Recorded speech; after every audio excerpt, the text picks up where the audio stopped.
My buddy actually worked for a sports book in the U.S. before sports books were they were kind of in a gray area then, so they lost their payment processor. I had been dealing with another company that had just adopted Bitcoin as one of the first companies to adopt Bitcoin as a form of payment, and I suggested this to them, and I helped them set up a Bitcoin on ramp for their sports book. That was in 2012. After that, I focused on trading and investing. I started a Discord group about 7 years ago for family and friends. They were all wanted to learn more about how they could invest and trade, because I've been doing that basically out of high school for my my full time income, my major source of income. So I ran this for a couple years until one of my buddies got introduced to an ERC20 project, which was launching and trying to raise capital. This was in the early ICO days, and I helped him raise capital for this project, and it was very successful. This was before Uniswap, so he needed help with market making, and I was running a market making bot at the time, doing arbitrage and setting up markets on centralized exchanges. So I helped him set this up. I became an advisor for the project, and through this connection, I started advising and raising capital for a ton of projects, dozens and dozens of them. MahaDAO, Rio DAO. I could go on and on. Basically, all of the big projects to launch in like late 2018, 2019, 2020, and then in 2020. I decided to launch my own project. And at the time, Reflective Rewards was just basically invented. A couple projects tried to do it. There was like a Project Ying and Yin Yang, and a couple of these projects made by a Chinese developer that didn't quite get it right because they were not updating the liquidity pool properly. But a project called RFI finally kind of did it right with Reflective Rewards. And I liked the idea that it was a very simple token structure that rewarded holders without them needing to stake, without them having to do anything. And it was simple and elegant, so it could be used as basically a foundation that you could then build an ecosystem on top of. So I thought, how can I make this better? And how can I basically develop my own to be the foundation of an ecosystem that I would build from them? And I built a project called REAP, which was the first deflationary reflective reward token. So I added the deflationary element. Since then, it's been forked and cloned by a million projects, basically all the meme projects and SafeMoo and a ton of projects. But we were the first token to have a deflationary reflective reward mechanic. And it was amazing. It did something like 700, 800x, something like that. And this was when it was very cheap to do ERC20 transactions. About a year after that, it got very expensive. So it was costing hundreds of dollars to do transactions. And that really limited my vision to have this be the foundation of a major ecosystem on the ERC20 network. So we realized we had to go cross-chain. We had to move to Binance Smart Chain if we're going to build anything with any kind of interesting mechanics, because you can't do anything that's that interesting on the ERC20 network right now. It's just too expensive. So we forked it. We made a token called BREAP, which is just Binance Smart Chain REAP. And to give value to the initial REAP token, because I never want to be a dev, even back then, I had this foresight. I never wanted to be a developer that develops something and then a few months later moves on to the next one and kind of leaves the other one and leaves the investors behind and leaves them holding the bag. So my idea to create value for this REAP asset in the future was to utilize it as a DAO token. So you need to hold a certain amount of them to get access to a private investing group. And the holders of REAP got access to the BREAP presale. And we launched BREAP. It did very well. Obviously, the pre-sale holders, the REAP holders, did amazing on it. And to give BREAP value, which was the initial idea of having one of these tokens as the foundation to build a greater ecosystem, we launched Drip, which is the first sustainable daily ROI platform. And Drip is something like a year and 8 months old. It's been paying out every day since launch. It's built up a massive community. It's one of the largest projects on Binance Smart Chain. It has the largest onboarding and regularly the most transactions on all of Binance Smart Chain. And I created utility for BREAP in Drip. You need to hold BREAP to unlock your downline referral bonuses and rewards in Drip, because Drip has a team mechanic. And this is how I've been steadily building an ecosystem that not only creates new value, new utility, but supports the previous assets that I built and developed for the ecosystem. And now, the latest one that I've developed, which we're about to go live on in November 1st, is the Animal Farm. And the Animal Farm is the first decentralized ownership, yield aggregating, and lending protocol. So it's a protocol where the participants of the platform are the owners of the platform. So they benefit from all of the deposit and withdrawal fees.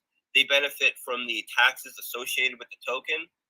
And the major utility of the platform is that we lend capital to decentralized institutions in a fully trustless, fully immutable way, where we have no custody of the user's assets, the user's underlying assets, the collateral that they're staking. And currently, we're starting off with lending to PancakeSwap, because that is the premier DEX on BSC, so it's very low risk, and it allows us to earn an additional 30 to 40% APY on top of all the yield that's paid out through our platform, through our native asset payouts and our incentive system. And we have some other institutions, decentralized institutions, that we're prepared to lend to shortly after launch as well. And I can get into that, and I can get into the incentive structure of Animal Farm, which is truly the best lending and yield aggregating platform in the space. Mostly because you get all of the benefit of being staked in PancakeSwap as a farmer in PancakeSwap, with additional yield and an incentive structure that is designed to have our native assets be the highest performing yield aggregating assets that's ever launched. So right now, PancakeSwap is the most utilized and the most popular yield aggregating platform, and Animal Farm takes all of the benefit of being in there and adds to it. So that's what we're bringing to the table, and a lot more. So that's where we're at right now.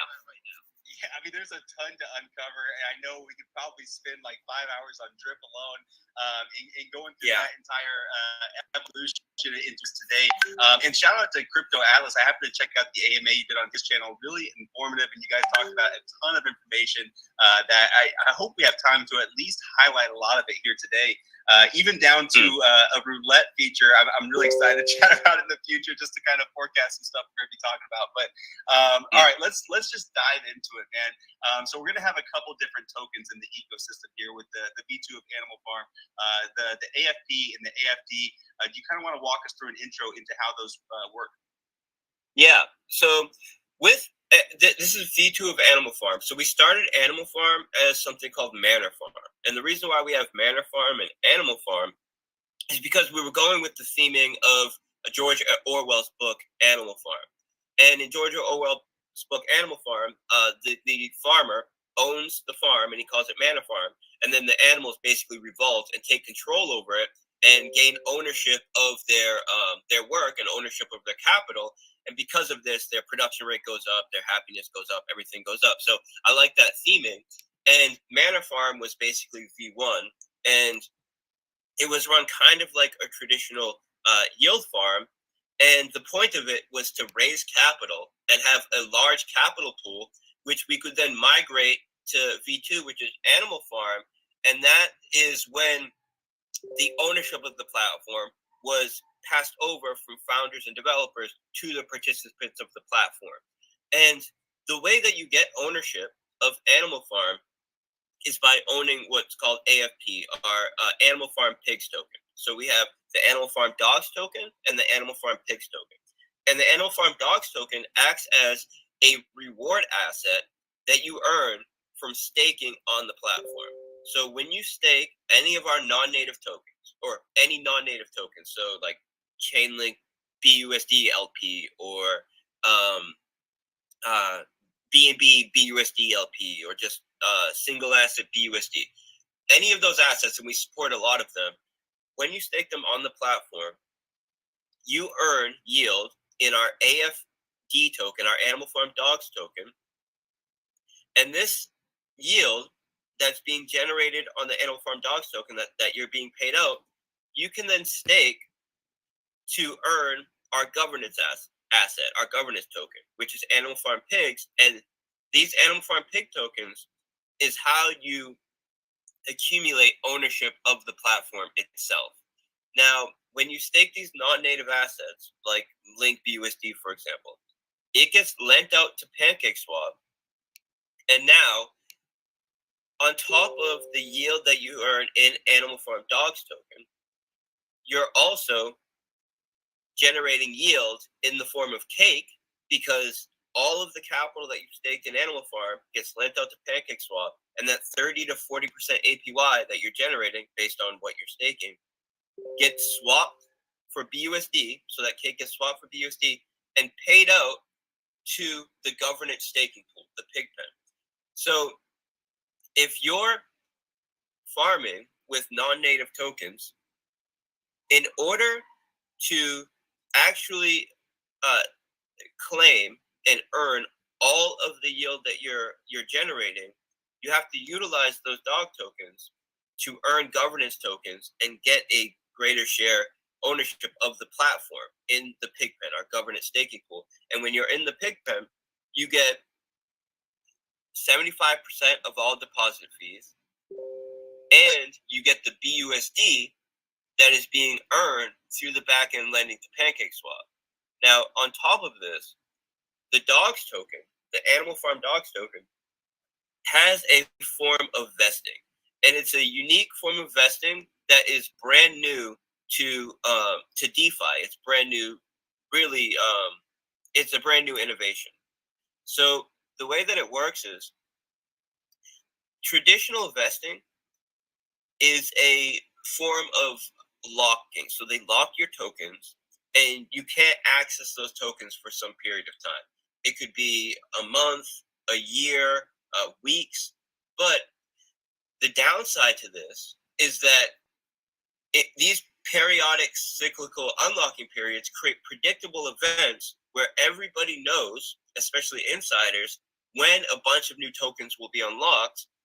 And this always results in a dump in the market, because they say, hey, a bunch of tokens are going to be unlocked. They're going to hit the circulation. I better sell before that happens.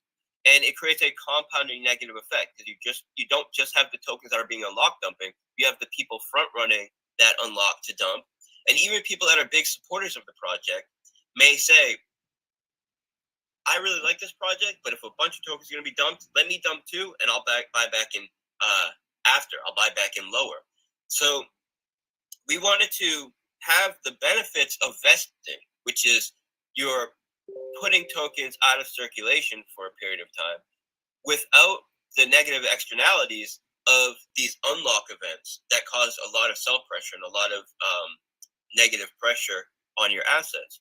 So what we did was create a variable tax model. And this variable tax model starts with a 90% tax on the Dogs token. And now, when you stake that Dogs token in our loyalty contract called the Dog Pound, you reduce this tax by 1% a day, and you also earn BNB that is generated from the transaction tax that's being applied to the Dog token. So when someone transacts the dog token, 3% of that transaction is burned, so it removes it from circulation. 1/3 of the tax is swapped for BUSD and paid out to the pig pen, to the governance stakers, the stakers of the Animal Farm Pigs token. And 2/3 get swapped for BNB and is paid out to the Animal Farm Dog token stakers, the stakers in the loyalty contract. And what this does is it makes it so every individual needs to decide when it makes sense for them to access those tokens and put them in circulation. So there are no predictable unlock events that result in people front running them and dumping, but there's all of the benefit of heavily dissuading people from earning these tokens from farming or however else they get them, and immediately dumping them on the market for profit. And every individual will need to determine when it makes sense for them to sell if they decide to sell. But on top of this, it doesn't just have the stick, right? We call it stick and carrot incentive structure. It also has the carrot in a way that traditional vesting doesn't have. Traditional vesting just locks up your tokens. There's no benefit there to the people that have their tokens locked. With this model, it's creating a reward for people that are taking their tokens out of circulation through staking in the dog pound in the form of that BNB payout, while it's having all of the positive effects of taking those tokens out of circulation. So it's rewarding people for doing it, plus it's disincentivizing people from earning those tokens and immediately dumping them on the market. And when you have a model that starts out with, say, a 90% tax, effectively, there's going to be no incentive and basically no one, very, very few people, willing to sell those tokens when they immediately get them. Because of that, we're going to see massive price appreciation because there's a ton of benefit that you can earn from the dogs token, but all of that benefit comes in the form of a BNB and BUSD reward payout, the dividend model, and very little comes from dumping it. So we're going to see massive price appreciation on the Animal Farm Dogs token. And then it will be up to every individual to decide when it makes them to sell. And if you're staking in the Animal Farm Dogs token, in the Animal Farm Dog loyalty contract, the dog pound, and you've reduced your tax by, say, 50%. So now if you were to sell the dogs, you would pay a 40% tax. Well, if the dog token is up 20x, you might say, okay, I could make a 20x. So if I sold right now, I would pay a 40% tax, but I'm up 20x. So if I sell right now, I'm going to make something like a 12x profit. And someone might decide it makes sense for me to sell at a 40% tax because I'm making a 12x profit. And when they do that, that 40%, which is being taxed, it is swapped for BNB and BUSD and paid out. And the amount that's paid out is effectively 20x the value that person put in. So it generates massive profits for the people that decide to stay in the form of BNB and BUSD dividends. And the higher the assets go, the higher the Animal Farm Dog and Animal Farm Pig tokens go, the larger the BNB and BUSD dividends are. And it's up to each person to decide how they want to utilize their Animal Farm Dog tokens. But we have the dog pound linear pool, which they can stake. And if they stake there, they're reducing their tax and they're earning BNB. And that BNB is being paid out and they can claim it anytime they want. Or they can get into the auto compounding dog pound, in which case they're reducing their tax by 25% faster. And that BNB that is being paid out to them gets utilized to buy dogs, pairs it, and puts it into the Pigs Master Chef, allowing them to earn the governance token at a compounded rate. And because the governance token allows you to earn BUSD, it allows you to earn compound interest in the form of BUSD. And this is the only platform where you can earn compound interest in the form of BUSD. And this BUSD is not just being created by, BUSD goes in, BUSD goes out. The platform is actually providing value and services, profit generating services in the form of lending, starting out to PancakeSwap. And PancakeSwap uses that capital to fill order books, to support their native assets, and these two services generate profit in the form of trading fees and platform fees. And this is where a large portion of the BUSD that's getting paid out is coming from, not just like other models that pay out a dividends where it's just coming from maybe they're selling their own token to pay out a dividend in BUSD, or people deposit BUSD and it spits that same BUSD out. In this case, the BNB and BUSD that's being paid out is coming from actual utility in the market that's generating profits. And now, I did have also, a quick question there. I hope I can jump in really quick. So with that, is this all managed by the contract side, or are you guys acting as stewards in terms of like placing the amounts there and distributing the rewards, bringing them into the contract, or is this fully automated? I was just get to this. So the unlike other lending platforms where we've seen there's been some issues with lending platforms over the past few months, and the reason for that is because they're custodial. So when I say custodial, that means that the founders, the developers, have access to the investors' capital, their collateral that they're lending out, and it's not immutable and not automated. So they're basically acting as managers and deciding this amount goes here, this amount goes here. In our model, it's fully automated, utilizing immutable contracts that are non-custodial. So you are the only one that can access your capital in the platform. And what that means is we have no ability to pause withdrawals, for example, for your assets. So if you want to get your Link USD LP tokens out, you can get them out. If you want to get your BUSD out, you can get them out at any time you want. And you're the only one that is able to do that. Even if our site was to go down, you could access our contracts through BSC scan or a DApp generating tool and use the emergency withdrawal function and access your capital. And the BUSD, which is being generated on the back end through lending to PancakeSwap, the way that works is we have a full voting governance model for our governance pool.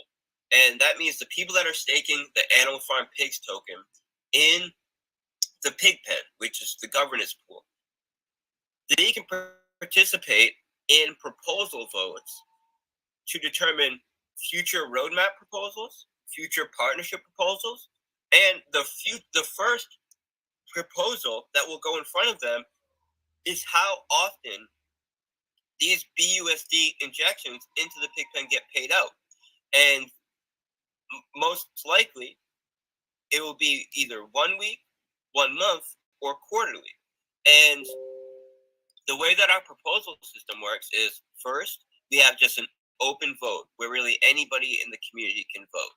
And then we pick the top 3 highest voted on proposals, and we put them in front of the dev team, our auditors, and the governance stakers, and say, okay, does this make sense from a security standpoint, which is first and foremost? Is it sustainable? Is it going to reward existing holders plus attract and reward new holders? And if it checks all of the boxes, then it goes up for a final vote. And this final vote takes place on our platform utilizing smart contracts, and each Animal Farm Pig token that is staked in the Pigpen acts as one vote. And what this means is the people that have the most stake in the platform will have the most impact as far as their vote goes. But it's one pig token, one vote, and they will vote on how often these injections happen. And once that is done, that will be basically set in stone and automated. And potentially in 6 months or a year, we may have a revote. Well, like this, these are things that will be put in front of the community and see. But everything is automated in the system, and there's another mechanic that we have that allows for 3% of that BUSD that's generated from the back-end lending to be used for a crowd vesting. And what this means is the stakers of the Pigpen can vote on where that 3% of the BUSD that's generated gets staked. And it could be in one of our own contracts. It could be in one of our partnership vaults. It could be anything from an ETH node. Really, as long as it makes sense from a security standpoint and it's what the governor stakers vote on, that 3% will get staked there. And then profits generated from this stake will also be paid up to the Pigpen. So it's truly the stakers in the Pigpen are the owners and the founders. It acts sort of like a board, like if you were to have a board in a publicly traded company where your shares in the company represent your power on the board, and they're able to vote on future decision makings. Really, it's, of course, the proposals always go in front of auditors and in front of our dev team to ensure that it makes sense and it's secure and all of that. So by the time it gets to that final vote, we know it's every proposal that gets put in front of them, we know is something that is solid, that's worth doing. And then they get the final vote on how we do it. But yeah, it's so important that it's fully non-custodial, fully automated, immutable. Every contract on the platform is. And it's also open source, which is very important. We've done multiple audits. So we had a Paladin audit. We just had a Truth Seekers audit, which is a new auditing firm started by the chief auditor at CertIC. He broke off from CertIC. He kind of felt like they were automating their audits a little too much and kind of just passing them through too fast and not giving each one the proper attention. And he wanted to create basically the ultimate security platform for not just audits, but also wallet tracking and tracking multi-sigs and platforms and all of this. So he started this company, and we're the first major project that they'll be auditing. And those results will be released before launch. The Paladin results already are shown. And then we did a Slither audit. Slither is a suite of auditing scripts that you can access that are open source on GitHub. And anybody that can run a Python script can run these scripts. And it's going to tell you all of the basic auditing things you would look for, such as is the project vulnerable to underflows? What can they mint? Is it immutable? These basic things. And it's important that we did this and that we're open source so anybody can run that, because we're a true community decentralized project, which means that you shouldn't need to trust us. You shouldn't even need to trust an auditing firm. You should be able to do the audits yourself, and we provided the tools for people to be able to do that. And then just lastly, to speak on security, we also made all of our contracts available 2 weeks ago to a public testing group where anybody that wanted access to it could get it. And we didn't just give the contracts. We gave a script that allows anybody to fork BSC mainnet in the current state that it is right now. We already have all of our contracts deployed. So what that means is anybody who wants can fork the current version of our platform, which is not live yet, going live on November 1st, but we gave them the ability to make it live on this side chain, and they can do all the testing they want. They can run audits. They can do millions of transactions. So far, millions of transactions have been done on an exact copy, just a sidechain copy of our current platform right now. It's paused on BSC right now until November 1st, where it goes live, but it's unpaused on this side chain.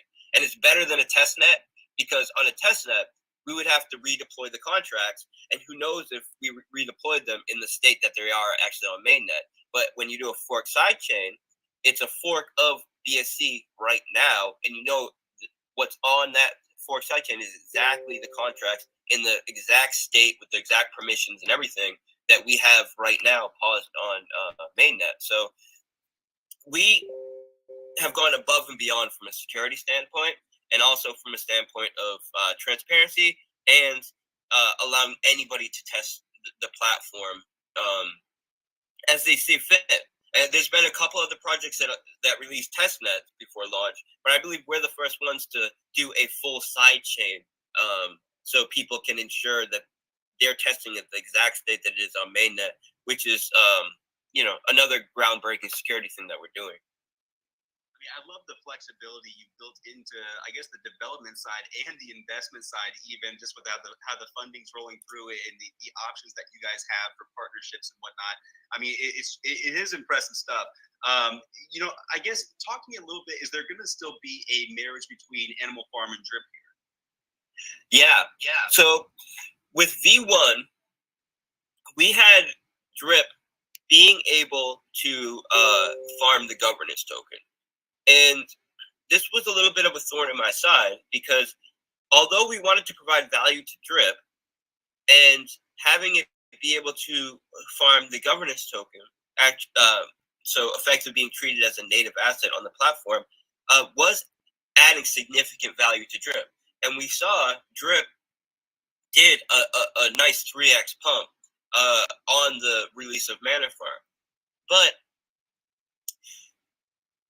it allowed people to effectively sidestep the vesting system, because if you didn't need the Animal Farm dog token to farm and yield the governance token Animal Farm pigs, then you didn't need to go through the whole vesting process.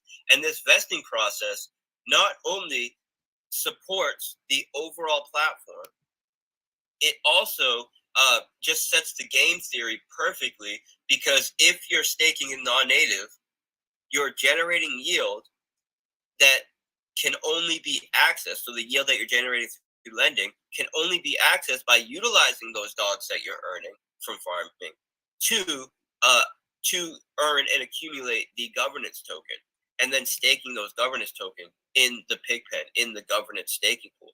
So if you didn't need to utilize those dog tokens, you didn't need to get into the vesting model, you were not generating all kinds of additional BUSD and BNB dividends from the tax associated with dogs, and you could effectively just use your Drip USD to farm pigs and then dump the pigs. What we did in V2, which really just takes our game theory to the next level and sets everything up perfectly, is we moved the Drip BUSD from the Pigs Mastership, so where it was earning pigs, to the Dogs Mastership. So now it's earning dogs. But the reason why I didn't do this initially, as I was saying, is because I felt like moving it there would remove some value from Drip, and I wanted to ensure that we're adding value to Drip, because anytime I do a new project, it needs to support my previous projects. And it wasn't until we were doing testing on the fee manager, basically the contract that takes the deposit and withdrawal fees, swaps them for BUSD, and pays it out to the pig pen, where I realized we can make an adjustment to the fee manager and utilize the fees associated with the Drip token to not only send Drip to the Faucet Vault, which is the vault that pays out dividends in Drip, we can also utilize it to do a Drip buyback. And the way it works is, when Drip is deposited on Animal Farm BUSD, when that LP is deposited on Animal Farm, there's a 3% fee. That fee is in the form of LPs. It unpairs those LPs, which takes BUSD and Drip from the sell side of the book. It sends that Drip to the Faucet tax vault, and it takes the BUSD and it buys drip. And because it's removing liquidity before it buys that drip that it buys with, before it buys drip, that BUSD that it buys with has a greater impact on the price, because you're not only adding BUSD to the buy side, you're removing from the sell side of the book, which allows the buy pressure to have even more impact, and then you're buying. So we've effectively increased the amount of drip that Animal Farm will be buying off the market and sending to the tax vault by 3x. And we're adding way more buy pressure. In fact, in V1, we were not adding buy pressure to drip at all, except for the incentive that we're creating for people to buy drip to get into Animal Farm. Now, every drip BUSD deposit is adding buy pressure to drip, and it's adding it in a way that's compounded because it's removing from the sell side before it's buying. And not only this, drip BUSD has the lowest fee on the Dogs Master Chef, and you can add liquidity to it tax free using our drip liberation tool, and it has the highest multiplier. So it's very attractive for people that are looking and going to Animal Farm and saying, okay, what can I stake here? Well, drip BUSD has the highest multiplier, the lowest fee, and I can add liquidity to it tax free. And that's going to heavily incentivize people to use drip BUSD on the platform, but in a way that does not allow them to skip the whole vesting model, which is utilized to increase the dividends on the system and prevent people from just dumping what they're earning on the platform. So it's a major improvement. It's going to add a ton more value to not only drip, but Animal Farm. And really, Animal Farm is the ultimate when it comes to yield aggregating and lending. There's really nothing like it in the space. The incentive structure, the vesting model, which is having all of the positive vestings without the negative externalities, plus is generating dividends. The dividends that's earned through lending, which is paid out only to the governance staking, which means if you're doing the non-native staking, so you're staking linked BUSD, for example, you're earning 70 to 80% APY in the Animal Farm Dogs token, but you're also earning an additional 30 to 40% APY in BUSD if you use those dog tokens to increase your ownership of the platform, rather than just dumping them on the market. And if you do just dump them on the market without reducing the tax on them, you're going to effectively give all of that value because of the tax to the people that are staking it. And there's really nothing like it in DeFi. It's right now collateral staking to institutions. We have a very strong roadmap for the end of the year and next year. Part of that is going to introduce individualized lending. So people will be able to take out a loan based on their collateral that they have staked on the farm. And this is massive, right? And also an insurance model, which will be insuring stakes on the farm. So there's so much more to come that really we're already in our current model designed to be the best lending yield aggregating platform. But this is just the start. We have so much more coming, and I'm extremely, extremely excited about it. Yeah, man. I mean, rightfully so. Tons of innovation coming out. There's a lot to be excited about. And I guess, you've developed, I guess, personally, quite an impressive following behind you between your experience here in the space. Do you feel like there's a sense or an obligation to continually innovate? And I guess, do you accept that challenge, having that pressure on you at all times? Well, I took this on myself. So it's something that I willingly did. I didn't do this for money. People that know me before I got into developing projects like this, I was developing bots, my own bots, that were making millions of dollars a month for all of 2018, 2019, 2020. And I even opened up some of these bots. For example, one of the bots that I was working on and building in the early days before I built Reap was a anti-rug bot. So effectively what it did was allowed people to buy a token and then pass this token over to a contract, and then the contract watches the mempool. And if someone went to remove more than 30% of the liquidity, or there was enough cells on that block to dump the price more than 30%, the contract would front run for them and get them out of the trade before they got rugged. And I was doing all of these kinds of different bots, sniping bots, all of that kind of stuff for myself. And for a while, I was buying every token that listed from like 2019, 2018, every token that listed with more than $10,000 liquidity, and I was automating it. And because my bot would get me out if the person ever tried to rug or dump in a serious way, I was able to hold these tokens with confidence, in an automated way, and it got me into all the big projects, like being one of the first 5 people to buy RFI and all of the big projects. And I tried to open up this tool to some of my friends, and it wasn't scalable, because if you use a tool like this and you're all buying at the same time and you're all selling at the same time, you're just cannibalizing each other's positions. And eventually, the more people you have on, it's not even profitable anymore. And, once you got above like 20, 30 people, it became that way. And that's when I kind of decided, let me do something that is a greater benefit to everybody, that my friends can eat off of and we can all come up on. And that's when I did Reap. And there is pressure, but I also love doing this. And I didn't have to do this, and I decided to do it. So I'm cool with it. And there's so many things that I want to build. I think that it's a bit of a tragedy of the common situation, where a lot of the very skilled developers have decided to make their own chains, because when you make your own chain, you hold the keys and you hold the majority of the supply of that chain. And if it goes well, you basically become billionaires, or hundreds and hundreds of millionaires.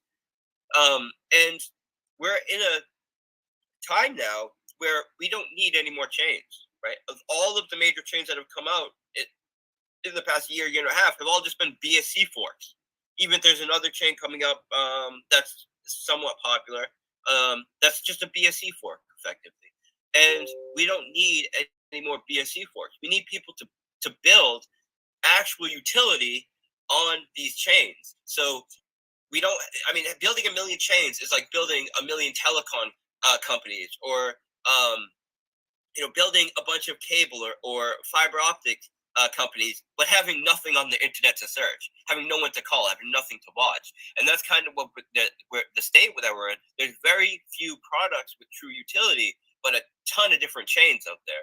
So what I'm doing now is looking to traditional markets and seeing what products have strong utility and strong market fit in these traditional markets, and trying to figure out how can we decentralize them and how can we bring them to DeFi, and in the right way.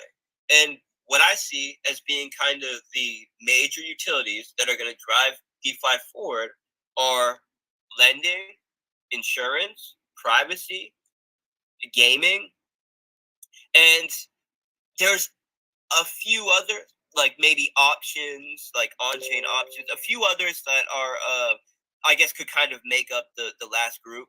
But the main 4, I would say, are lending, options, privacy, and gaming. And these are what I plan to tackle in the next year. And my first kind of swing at it is Animal Farm, and starting off with this collateralized lending to institutions, because it's a lower risk way to do it, where it's not there's nothing guaranteed, but it's the highest probability success rate you're going to have, because PancakeSwap is highly functional, it's highly trusted, and has been paying out a significant yield to people that want to lend to them for a long time. And they're also fully decentralized, fully immutable. So that's what I want to start out with.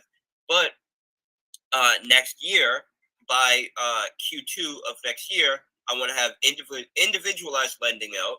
And by the end of next year, definitely, I want to have insurance. So not just insuring the stakes on our platform, but of course it will start on our platform, but servicing all of DeFi, starting with Binance Smart Chain. And that's the same with our lending model. I'm not going to build a lending model that only services our tokens. Of course, it will start there, but I have the logic worked out for it already, where effectively anybody will be able to provide collateral for a token. And if there's someone willing to lend on the other side of that, they can do that. And the amount of lenders and the amount of collateral participants will determine the interest rate that's paid. And it acts as a form of like reverse difficulty, where the more lenders, the more collateral providers, the lower the interest. And this is something that I'm very excited to bring forward. But for this year, and we'll be raising capital for it in December, we have a project called Scratchy. And Scratchy is the first decentralized scratch ticket model. So it's extremely innovative. It's taking what exists right now and just kind of blowing it out of the water. I would say its main competitor would be PancakeSwap Lottery, right? And PancakeSwap Lottery is very simple. People buy tickets at the end of a 24-hour period. One of those tickets is determined to be a winner, and it's paid out a reward. And then people can start buying tickets for the next one. It's an infinite amount of tickets. You have to wait 24 hours before you find out you're a winner. And the prize that gets paid out is unknown and just one lump sum kind of thing. Where with Scratchy, it's kind of turning the game on its head, and it's scratch tickets that are sold in the form of NFTs. It's a white label service. So this is what I mean by it's servicing all of DeFi. Basically, anything I build from this point on is going to be something that services all of DeFi. But of course, we start with our projects first to ensure that it's providing value to our platforms first. But the more people adopt our systems, the more value ends up getting funneled into our platforms. And the way Scratchy works is we sell batches of 10,000 NFTs. Each NFT is a ticket. And when you buy the ticket, you can immediately scratch it to determine if you're a winner. And our interface looks just like a regular scratch ticket. You scratch it with your mouse. It has 5 numbers at the top. You scratch 25 numbers below. If one of those numbers match, you scratch below it and you find out what you won. And you can immediately claim your prize. And when you claim your prize, you immediately get your money paid out in BNB, and you can go and buy another ticket immediately. You can buy batches of 10 tickets, scratch them. So it's just like the traditional scratch ticket model, except for with the traditional scratch ticket model, 60% of the capital earned from the sale of tickets goes to administrators and goes to the state. In our model, 90% of the capital goes back to the participants of the system and the platforms that are hosting hosting the sale of tickets on their platform. So it's a white label service. So the way it works is when a platform hosts the sale of tickets on their site, the tickets have their theming, have their branding, it's hosted on their site. 15% of the BNB used to buy the tickets from each batch on their platform goes back to buying their native asset. And then those native assets that they're buying back, their tokens, can be used as a reward for a staking model, can be used to pay their developers, can be used for anything the people that host the service want to utilize them for. And we have a partnership vault on Animal Farm. So if they want to use those tokens as a reward on Animal Farm, which will be very attractive to them, because the way the partnership vaults work is when when a project wants to use our partnership vaults, people can pair one of our native assets, so Animal Farm dogs or Animal Farm pigs or drip, with their native asset and stake that LP. And when they do, the stakers earn the token, the partner's token, which is being generated from the sale of tickets. Or if they want to provide a percentage of their supply, they can do that as well to increase the reward payout. Now, 50% of all the BNB used to buy tickets goes to the prize pool of the next batch. So that means when people buy the tickets for a batch, they know exactly what the prizes will be. And the first prize is you win your money back. And there's 6 different prize tiers. So unlike PancakeSwap, where it's one prize, one winner, you have to wait 24 hours to find out your winner. Now with this, it's like a scratch ticket model where you can win up to 6 different prizes, all the way from winning your money back to winning the jackpot, which will be 6 figures starting. But 10% of the BNB used to buy tickets on every batch goes into a treasury, a jackpot treasury. And then a percentage of this jackpot treasury goes to the jackpot with each round.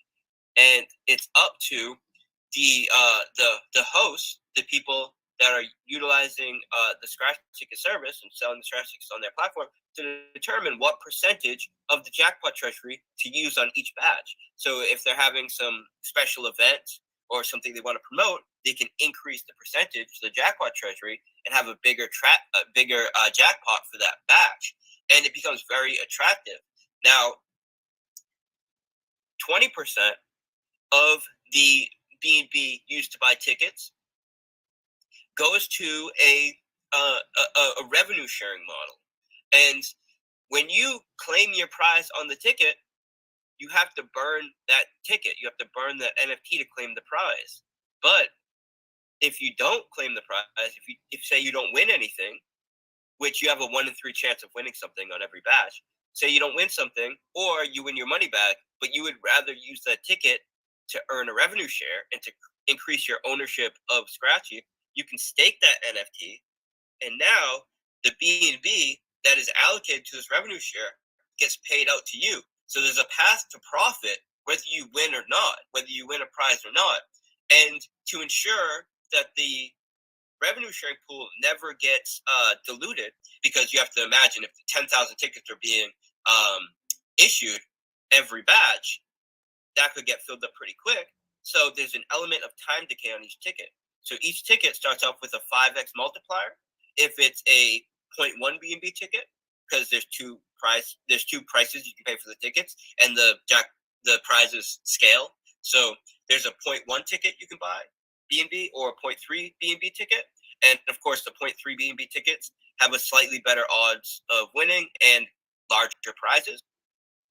And if you stake one of the 0.1 BNB tickets, you have a 5x multiplier, and every month this multiplier reduces by 1. So 1 month in, you have a 5x multiplier. 2 months in, you have a 4x multiplier.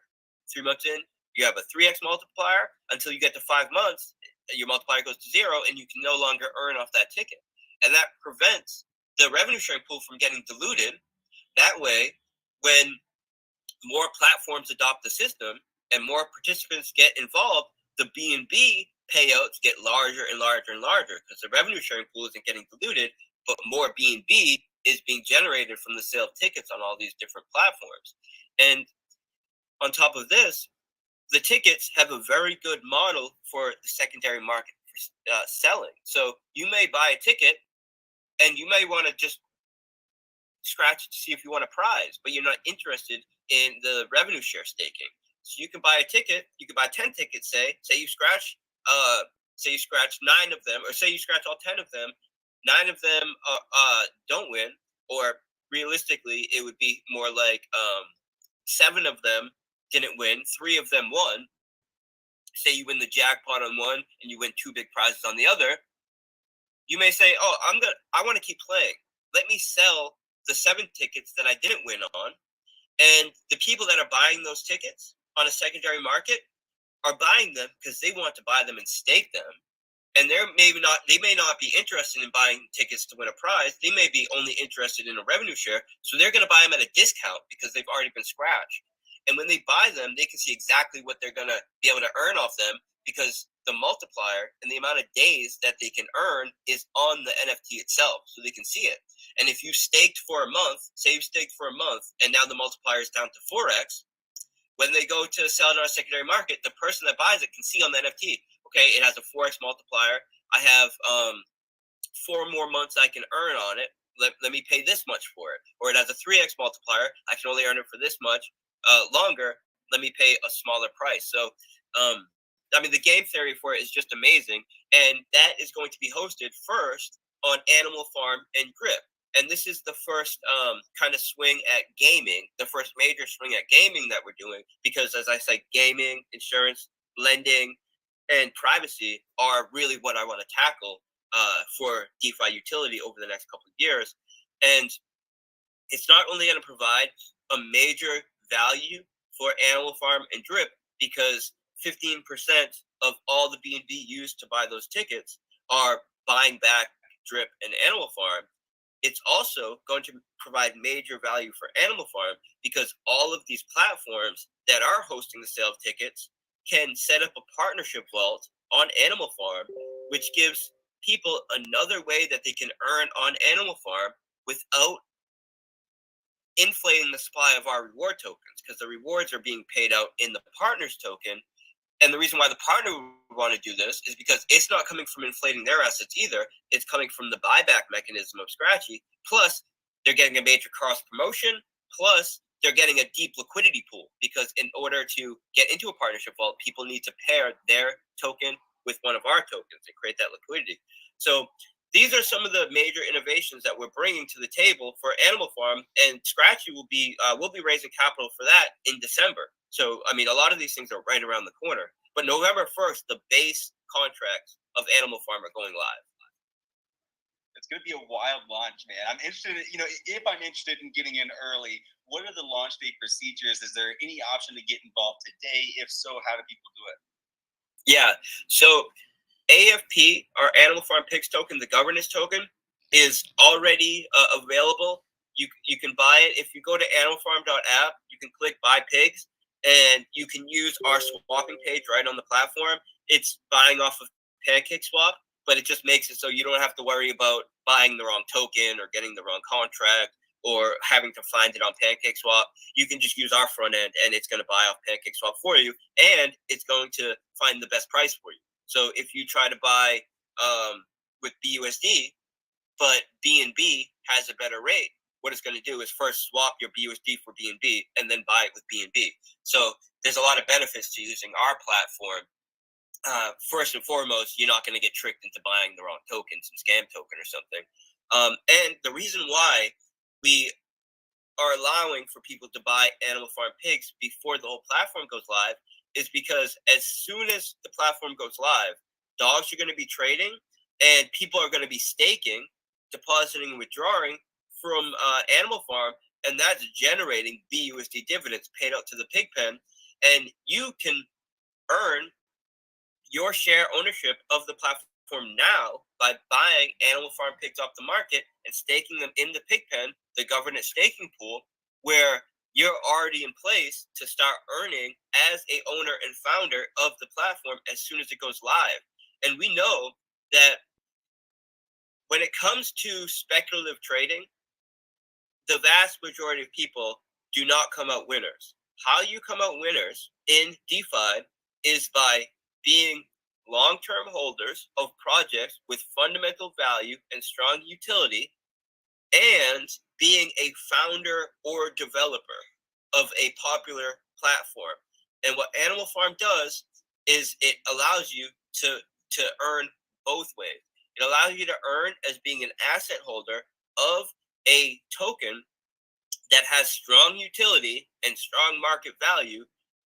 And for being an owner of this token and a staker in the governance pool, you're also earning and giving the power to make decisions as a founder and developer of the platform. You earn as the founder does.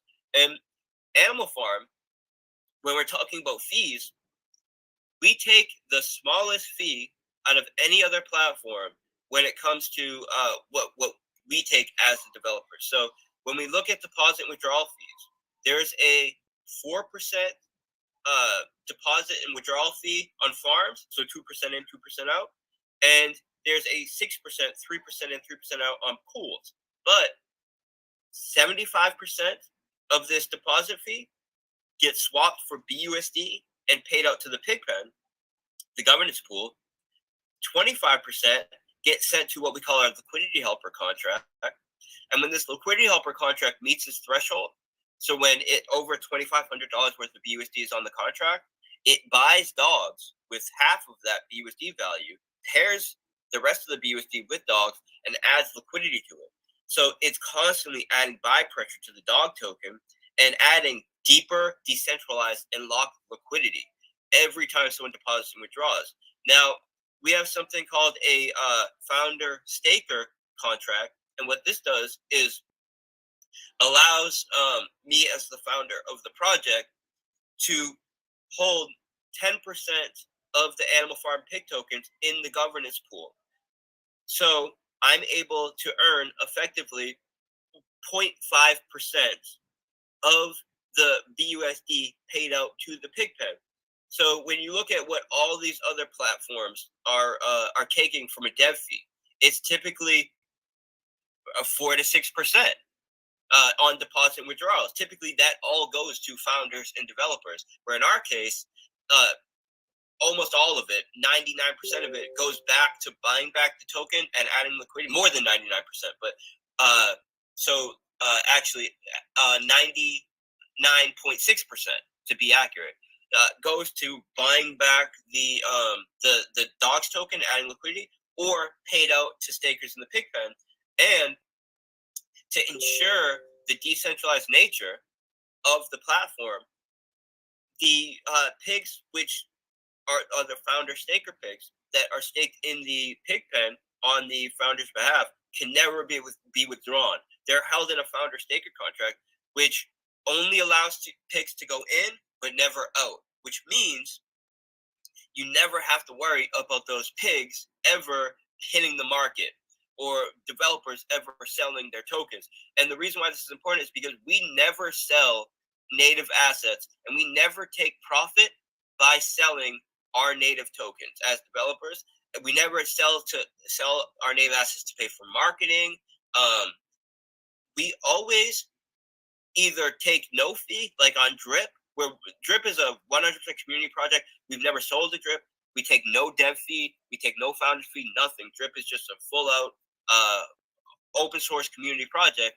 And with Animal Farm, because it requires, we have a lot of future development on the roadmap, and it requires a lot of work because we're continuously talking with partners, trying to get partners on, continually building these new elements of the ecosystem, looking for other places to lend. We need to have some funds to continue to pay developers. And in this case, it's 0.4%, which is lower than any other platform ever. And the reason why we're able to do this, and how we're able to do this without ever taking or selling our native assets, is because our platform is generating profit through providing these services by, in one case, lending to PancakeSwap, and we can use our share of the BUSD, which is generated from this, to pay for marketing, to pay for development, and to pay for platform fees without ever needing to sell our assets, without ever needing to sell Drip or dogs or pigs, without ever needing to dip into the funds that would be going to investors or rewards.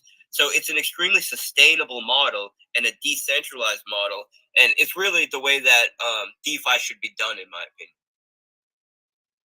I mean, it's impressive, down to all the contingencies you built in, as well as the ability to expand the development side and continue to add more and more products to the brand itself. I mean, I wish we had more time, man. We could obviously keep going, for a lot longer here on everything within. In terms of the dogs token going live, are there going to be any special launch day procedures that people can take note of, or is it pretty much tune in at a given time, hop in the community, stay up to date on the latest updates? So if you go to the Animal Farm platform, you will see that we have a countdown. There's just, I could keep going because there's so many elements to Animal Farm. There's one more thing I want to talk about, which I think is important, and that's our decentralized dynamic supply control algorithm. And what that is an algorithm which determines the emission rate. So if you look at PancakeSwap, you look at any other platform which is emitting tokens to pay a dividend or to pay a reward, they're blindly minting tokens. So it's, say, 0.8 tokens per block or whatever they set, and it's just blindly inflating the supply block after block, no matter what the demand for that token is, no matter how the price is performing, no matter how many people are actually using those tokens in the ecosystem versus dumping them. And we created a major innovation which makes our emission rate dynamic based on the demand for the underlying asset. So what it does is it takes into account several values, and this is in a fully decentralized way, on chain, open source. And when the demand for our native assets is high, then the emission rate, the reward, the APY, is at the higher end of a sustainable range. But we understand that in all markets, demand comes in cycles. You have high demand cycles and low demand cycles. And what these other projects do is just keep minting, keep inflating that rate no matter what demand is. Ours is able to automatically adjust the emission rate, adjust the inflation rate. And because the dog token has that tax associated with it that is burning them on transaction, and the pigs token also has a 3% burn on transactions, when it's a low demand cycle, our DCAA adjusts the supply. So now it's inflating at a lesser rate than what it's burning on transactions. So it actually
earn a high yield, and when the demand is low, we're deflating the supply and basically adjusting to that low demand by restricting the supply of tokens, because that's the two main factors which are determining price is supply and demand. And if you can restrict the supply in times of low demand, you can continue to have price appreciation.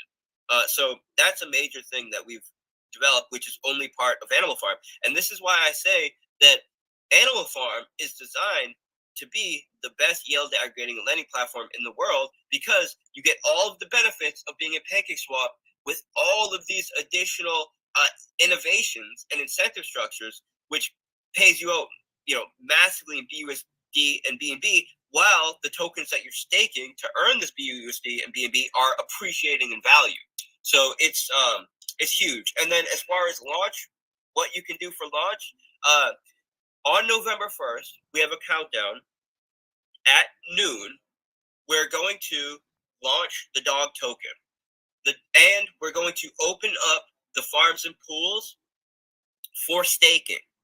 And this gives everybody a chance to buy the tokens and to get their non-native tokens and put them into the farms and pools, take their dog token, pair it with BNB or BUSD, put it into the farms and pools, take your dog token, put them into the dog pound, and get prepared. And then a half an hour later, the rewards will start.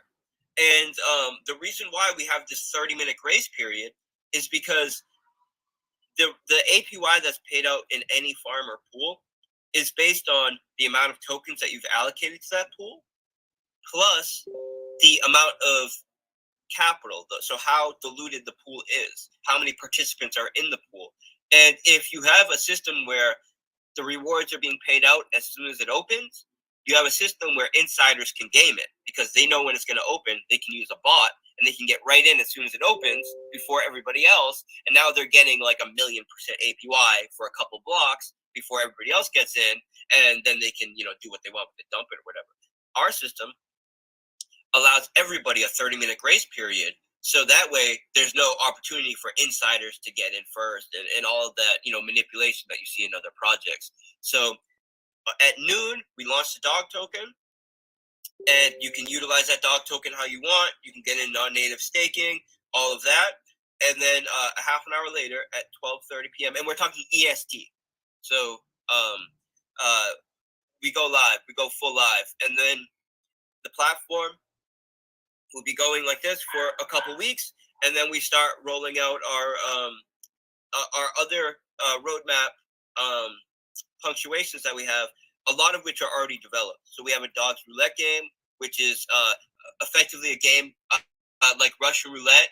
You buy bullets, and you got a 1 in 6 chance of being the winner, and you buy the bullets in BUSD. Those BUSD buy dogs, and then those dogs go into a staking pool. 30% of those dogs are burned, and now you pull the trigger. You have a 1 in 6 chance for every bullet you buy. You pull the trigger, you get a 1 in 6 chance, and every time someone pulls that trigger, they're throwing in a couple dogs into the pot. And then that one person that hits that 1 in 6 chance, they win. The pot gets paid out to them. But the beautiful part about it is it's not inflating. It's not adding any dogs to the supply. These are dogs that were bought by the people playing the game that are being paid out. So it can only add buy pressure, and the amount of dogs that are burning is on par with what it pays out. So 30% burn, 30% out to the prize each round, and 30% to a treasury to increase it. So we have the Dogs Treasury game, which will be coming out a couple weeks after launch. We have an auto compounding pig pen, which further increases the amount of BUSD you can earn. That will be coming out shortly after launch. And then we have a game that we've built, but we're going to launch it next year, Q1 of next year, because we have so much to get out. We want to get Scratchy out by the end of the year. We have a new drip UI we want to get out. And this game is called Dogs of Fortune. And it's, I would say it's like a cross between Mafia Wars and Cookie Clicker, right? There's a passive game element and a turn-based game element. And it's really next level. Like it's not one of these glorified staking contracts that's a game. It's an actual awesome, fun game where you're building up defenses, you're attacking other players in the game, stealing their money in the game. And one of the cool things about it is every time someone plays the game, they're adding capital that's being paid out to the Pigpen, because it's another platform on the Pigpen, and you earn as an owner when you're staked in the Pigpen. So we have so much that's already developed. We have like six products that are developed at this point, ready to go. Yeah. I mean, I was seeing that too. You guys have a busy development schedule. Looks like there's going to be a lot of milestones coming up in the next few months for the Animal Farm, for the whole entire ecosystem, it seems like. I definitely, man, I know that we could spend like 2 hours, 3 hours on each given one. I wanted to give a quick shout out though, animalfarm.app, or visit the entire ecosystem, Whitebook, dripcommunity.wiki. But yeah, man, I know we're running out of time here pretty quickly. I did want to toss it back over to you. If you wanted to close us out for the day, man, feel free. The floor is all yours. Yeah, I would just say that make sure that you join this group and you stay in this group, because clearly they're promoting